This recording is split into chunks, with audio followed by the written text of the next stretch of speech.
So what, according to Plato, are the parts of the soul? Well, there are three. He says there's reason, which is this is the part that can calculate, it does math, it learns, it knows, and in particular, it's capable of knowing what's good and what's bad, and that's going to turn out to be a capital G, capital B in the next module. There's going to be a form of the good and the form of the bad, but right now, the idea is it knows what's good and bad, and it's at least capable of knowing what's good and bad. Then, separated from reason, there's appetite. What's the job of appetite? Well, appetite looks after the body, basically. So we're talking the kind of motivation that's proper to reason is doing the right or good thing. Whereas appetite for Plato is when it's doing well, it's looking after the body, and so it's appropriate amounts of hunger and thirst. It would involve lust and all sorts of other of those sorts of appetites. And it can get very excited, and we can want to have more hunger, maybe. We can hunger for more than what would be best to eat, and so on.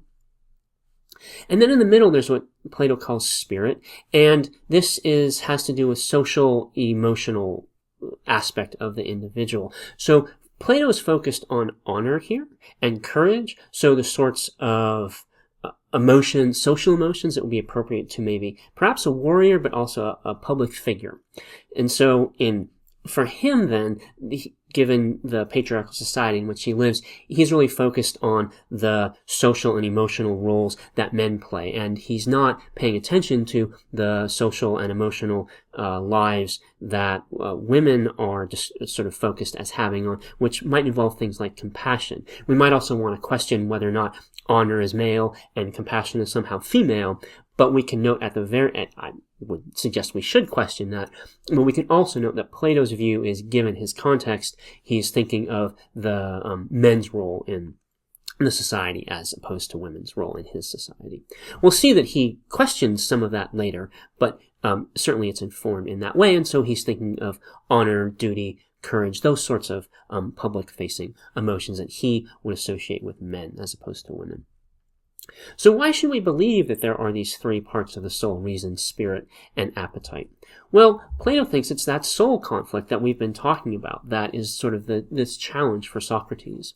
So Plato tells us, as Socrates say, the same thing cannot do or undergo opposite things, not at any rate in the same respect, in relation to the same thing at the same time. So if my soul both wants to eat the Halloween candy and my soul doesn't want to eat the Halloween candy at any given instant, well, actually that can't be quite right. There's not just one soul that both wants and doesn't want. Rather, there must be different parts of the soul, one that does want to eat and one that doesn't want to eat. The soul any given being can only have that one relationship, either wanting or not wanting. And so Socrates gives some examples that he thinks illustrates conflicts between different parts of the soul. So he gives an example to illustrate the difference between appetite, the part that's associated with with taking care of the body and bodily pleasures on the one hand, and spirit, the social, emotionally motivated part on the other hand. He says, Leontius, the son of Aglion, saw some corpses with a public executioner nearby, and he, Leontius, had an appetitive desire to look at them, but at the same time he was disgusted and turned himself away. For a while he struggled and put his hand over his eyes, but finally, mastered by his appetites, he opened his eyes wide and rushed towards the corpses, saying, Look for yourselves, you evil wretches, take your fill of the beautiful sight. So Leontius has this internal struggle. Part of him wants to look at the corpses, part of him thinks it's not good to look at the corpses. At first the part that doesn't want to look at the corpses wins out, but then the part that does want to look at the corpses wins out. But at both stages there's this conflict going one way or the other. And Plato thinks that the desire to look at the corpses is this sort of baser, less good desire associated more with the body and appetites, and the desire that doesn't want to look at the corpses has to do with a sense of what is honorable and what is a good person in this society do. And so there's this conflict. Plato says there's a difference between appetite and spirit. Plato distinguishes between reason and spirit. He talks about children. Children can have social emotions, but he thinks that children don't have the ability to calculate, to reason, and so they have one but not the other. He also gives examples of Greek heroes who struggle with themselves, who maybe have too much desire for honor or angry in inappropriate situations and use reason to talk themselves out of the anger. And so there's the conflict. There's the thing that wants to be angry, says, wants to take action, says something wrong has been done, and then there's the thing that says no, it hasn't been. Could go the other way, and the anger might be appropriate, but the example Plato gives is of reason mastering spirit. And then lastly, examples of reason and appetite being different. Well, there's going for the sooner, smaller pleasure versus holding out for the later, better pleasure, and appetite wants the sooner, nearer pleasure. Reason is able to do the calculation and say, oh, I should wait and wait for the greater pleasure that will come later. So there are all these different examples of different kinds of evaluations within the soul, as Plato thinks about it, and therefore there are different parts to the soul, the parts that do those different kinds of evaluations: reason, spirit, and appetite. So Plato thinks that a just soul, then, is going to be one where there's internal harmony between those three parts. There's going to be internal harmony between reason, spirit, and appetite, and each part is going to do the right thing with respect to ruling and being ruled. And how does that play out in more detail? Well, according to Plato, a just soul is actually going to have several other virtues in order to have its parts relate in the right way. A just soul is going to be wise, because it's going to have well-developed reason, and it's going to know what's good.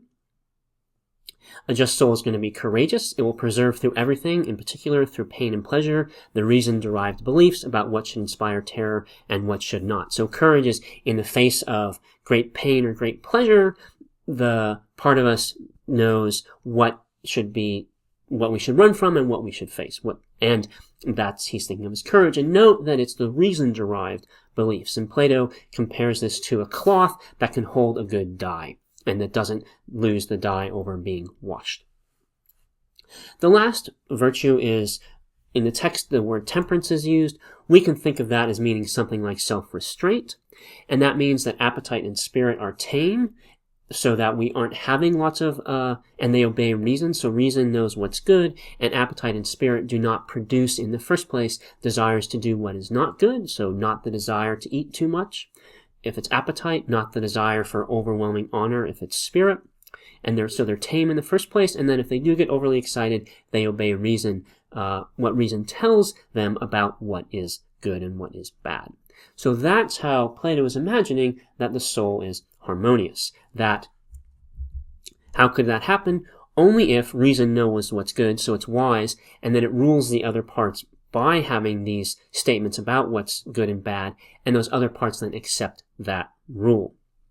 So his picture of justice turns out to be more than just a lack of internal conflict, because he's saying there's a specific way in which we avoid internal conflict. It's by having these other virtues as well. Reason being wise and knowing what's good and being powerful, and then spirit being strong in terms of holding on to certain beliefs, but also obeying spirit, holding on to those beliefs and obeying reason, and then appetite also being tame and obeying reason and spirit.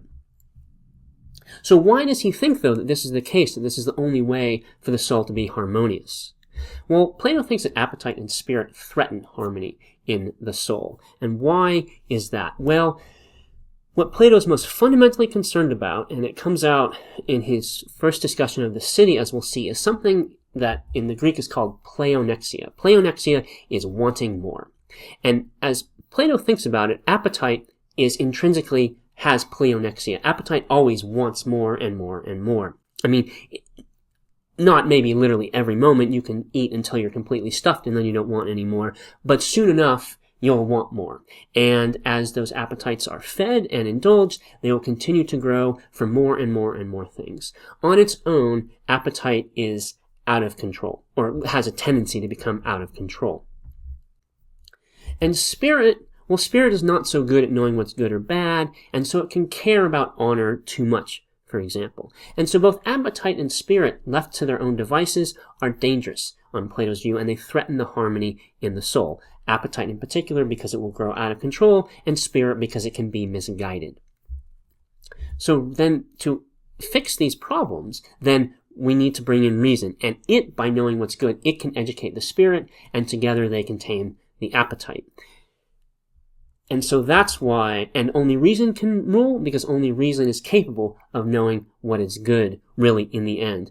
Appetite can look out for the body, but it gets out of control. Spirit has some understanding of social roles, but it's not super clear and can get overly excited, and that's why we need reason to come in and tame and direct the other parts of the soul. And so this is why when Plato's idea of justice is that each part is doing its job with respect to ruling and being ruled. Reason really is the kind of thing that is good at ruling, on his view, and appetite and spirit are not. And so in the just harmonious soul, reason, by knowing what's good, directs the other parts of the soul.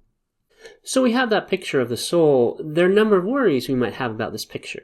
One thing is we might wonder, are appetite and spirit really so dangerous? Even assuming that he's right that reason and spirit and appetite are sort of roughly the three parts of the soul, is he right that they're so dangerous and uncontrolled? Is he right that only reason can know the good, and therefore only reason is fit to rule appetite and spirit? And we might still wonder, what's so great about harmony? And we might still wonder, why is this justice? So to answer those first two questions, we're going to need to bring in the theory of the forms to see Plato's full answer, and so that will happen in our next module, and I'm not going to pursue those right now. And to get the full answer to number 3, again, we need to bring in the forms. But Plato already provides a little bit of an answer to number 3 as to what's so great about harmony, now that we have a better understanding of what that harmony looks like on his view. So Socrates and Glaucon in talking say the following towards the end of book 4, around 444. Virtue then, so it seems, is a sort of health, a fine and good state of the soul, whereas vice seems to be a shameful disease and weakness. Life does not seem worth living when the body's natural constitution is ruined, not even if one has food and drink of every sort, all the money in the world, and every political office imaginable. So how, even if one could do whatever one wished, except what would liberate one from vice and injustice and make one acquire justice and virtue, how could it be worth living when the natural constitution of the very thing by which we live is ruined and in turmoil? So here, they're thinking of virtue, of the virtuous soul, of the soul that is just and wise and courageous and self-restrained, as a sort of epitome of mental or psychological health in a certain sense. It's the state of greatest well-being.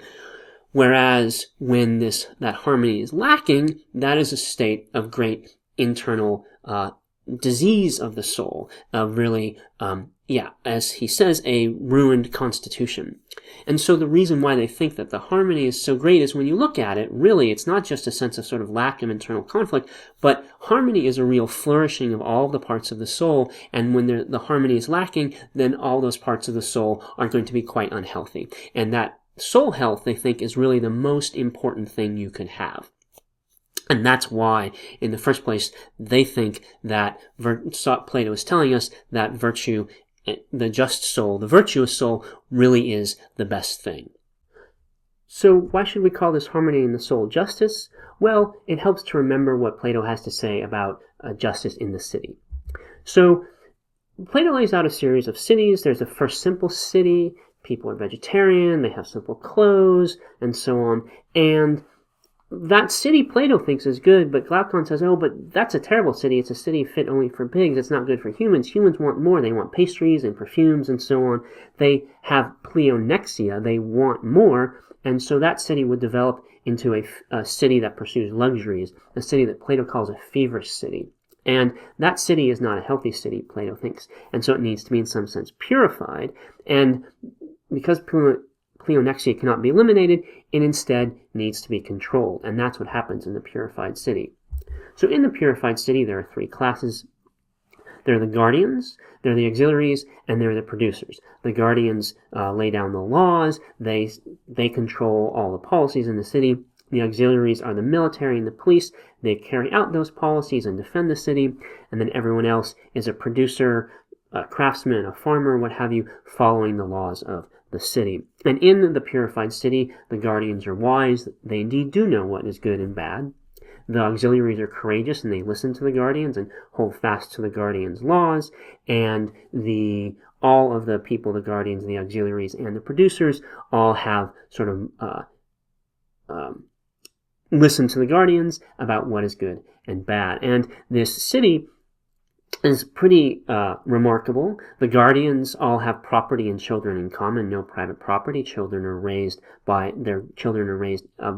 all the guardians together. There's a breeding program so that the best guardians breed only with each other, and so that their children will be the future guardians.